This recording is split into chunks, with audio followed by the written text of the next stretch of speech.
ఒక వ్యక్తి జాతకంలో లగ్నానికి 6వ స్థానాధిపతి, 7వ స్థానాధిపతి, 8 అధిపతులు కలిసి 2వ గృహంలో కానీ, 7వ ఇంట్లో కానీ, 8వ ఇంట్లో కానీ ఉంటే కనుక అందులో ఈ ముగ్గురు గ్రహాల్లో ఒక గ్రహం దగ్ధరాశి గ్రహం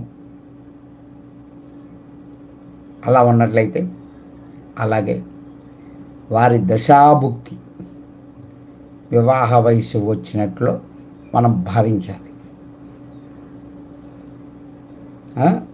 అంటే అలా భావించినప్పుడు ఆ జాతకునికి యవ్వనంలో వివాహం జరగదు, వివాహం ఆలస్యం అవుతుంది.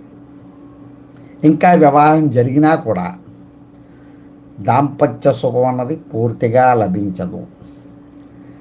99% దాంపత్య జీవితం స్థిరంగా ఉండకపోవచ్చు కూడా.